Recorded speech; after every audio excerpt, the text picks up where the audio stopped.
When you're first starting out, you aren't sure which channels are going to work for you. There's no longer a silver bullet. There are a couple channels that I think are particularly suited to early startups. Successful content marketing is more about telling a story. Content marketing has gone from something nascent to a must-have. Ultimately, when you're out there, you're raising awareness for yourself, you're also raising awareness for your product at the same time. Welcome to the Pitch Room. I am Malia Powers with HeavyBit.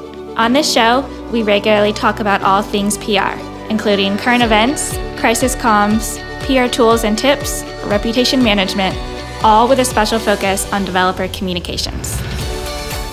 Each episode will bring you actionable tactics and strategies that you can implement today for real business results. If you are interested in being a guest or have a subject that you would like to hear about, email us at press@heavybit.com. Hi everyone, welcome to the Pitch Room. Today we're going to be discussing marketing channels for early stage startups and the importance of thought leadership. Great to have Andrea Echstenkamper with us today. Andrea is the head of marketing for HeavyBit member company LaunchDarkly. Oh, thanks so much, Malia. It's great to be here. As you mentioned, I lead marketing for LaunchDarkly. For our listeners who may not know LaunchDarkly, it helps software teams build better software faster and with less risk. We've created what is essentially feature flags as a service so developers can manage their whole feature cycle from launch to sunsetting. It's a tool that basically makes you able to do smarter continuous delivery. Previously, I was doing demand generation for Hazelcast and in-memory data grid before leading marketing there. Great. Well, thanks for joining us today again.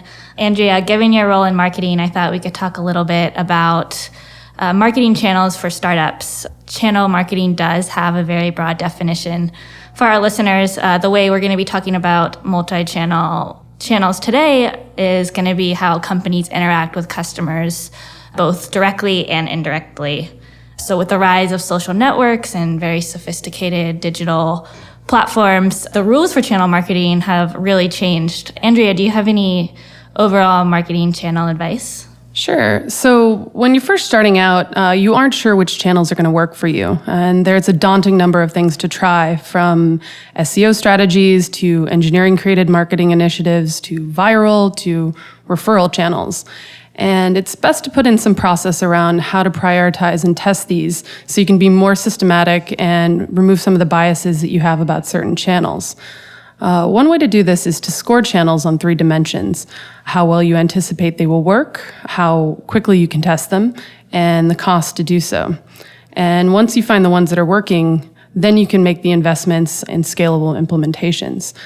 There's a great book called Traction that came out last year by Gabrielle Weinberg, and that does a really good job of outlining this process. Yeah, I agree that process is really important. And another tip that helps with your 3 priorities of work and quickly testing and cost is to devise campaigns that can span multiple channels easily. Yes. Like expecting customers to adapt the company's preferred channel is pretty unrealistic.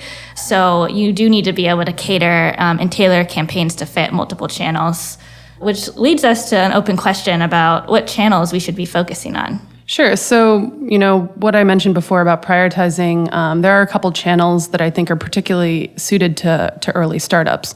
And the first may be obvious, but the first I'd say is social and display ads. Sure, yeah. And I'm not talking about doing an $8,000 banner buyout on DZone. I'm talking about a small buy on Twitter here for a couple days or a campaign for a week on LinkedIn. The advantages of this channel at an early stage are threefold. One is that often startups are posting on social anyway, making boosting a post a super simple action. 2 would be that it's a platform for testing new approaches. Right. You can get feedback really quickly on a new messaging direction or the strength of an offering that you're putting out there. And then 3 is that you can get information about your target audience. On LinkedIn, you can test a hypothesis about who your target is by targeting users by job title. In Twitter, you can target by keyword or other Twitter account followers to see where the opportunities are for SEO and partner marketing, respectively. Overall, these mini experiments will tune your barometer to what's working. And unlike AdWords, it doesn't require a huge budget. Another strategy or channel is marketing through community events. Meetups are a great way to engage with your users face-to-face, develop a community around a product, which is particularly important for developer startups. Yeah, I agree. I do know LaunchDarkly recently had a packed meetup on mobile continuous delivery. Yeah, we recently had a couple that have gone really well, and the advantages for us are beyond just reaching particular customers and being kind of thought leaders by holding such a meetup, but also the feedback that we get for our engineers and for marketing and everyone else, and the way we can come together as a company around it. Yeah, and another important channel that I think kind of infiltrates all the channels that we mentioned is content marketing. Content marketing is becoming kind of the necessary evil for all companies these days. One tip that I have is that the best content for a company is writing about what you know well and then targeting vertical audiences who are most likely going to use that product. And I could dig into the different vehicles for content marketing, including social sites like Twitter and LinkedIn, your blog, your website. But I think the key takeaway here is that startups should begin creating a content marketing strategy as part of their overall marketing mix, and utilizing analytic tools better to really understand their audiences to create the most engaging content that will ultimately drive customer loyalty and sales. So another piece to display ads is retargeting, which is essentially serving up ads only to those who have visited your website. On Google AdWords, you can pay for clicks and not impressions. So you're only paying when you re-engage someone in your pipeline. You can make sure potential users don't get away without seeing your main call to action, get a free trial, sign up for free, etc. And it makes you feel like you have a bigger presence. Wow, these guys are everywhere. You kind of start to think. This is especially good since a lot of early startups don't have the resources to dedicate to building out a full email nurturing plan. And this is another way to get folks further down the funnel. A company that has had a lot of success with social and display ads is New Relic. They do a stellar job of this, ads with a big, bold red button and a strong offer of free t-shirts. One of them, I think, that says Data Nerd, which I think I knew about the t-shirt before I knew about the company. It worked for them really well, and it fit in well with their kind of bottom-up freemium model. Another channel to test early on is email marketing. Direct marketing has been around for a long time, but it still works, especially with modern tactics. Sure. Modern email marketing subscribes to more drip campaigns and more personal tones to elicit a response. Can you explain what a drip campaign is? Sure. So a drip campaign is when you're getting ready with a marketing, with an email campaign with kind of 3 different emails in mind. So you're setting one to go out a week after your first email, another one a couple weeks after that. So like a regular cadence of contact. A good example of email marketing is Airbnb. They attribute a lot of their early success to emailing directly those who have listed their vacation homes on Craigslist, and they convince them kind of in a one-to-one way to move over to their platform. Email marketing can also help you learn what business model will work for you. That's another reason that it's great to try early. Do you need a lead development function, or is your product better suited for self-service? You may have no luck in display, but get response from direct contact and offers for demo. Great. Well, that was a really great overview about the different channels that you can be using for marketing. And the content for these marketing campaigns is really going to have a high collaboration between the PR departments and the marketing departments. Sometimes for our smaller startups, HeavyBit, oftentimes that's the same person. But even if it is the same person, it's going to take a very high level of collaboration. And I think there's certainly best practices that each department can take away from one another. Marketing definitely has its strengths as well as PR. Yeah, and you and I have been working here at HeavyBit together for quite a while, and there are a lot of things that I've learned already that I can apply from the way that you approach PR to the way I approach marketing. And one thing I can think of is that, specifically content marketing has gone from something nascent as a concept a couple years ago to a must-have that every marketer must do. And some marketers are struggling with the growth of content marketing because content is essentially different from what they're accustomed to.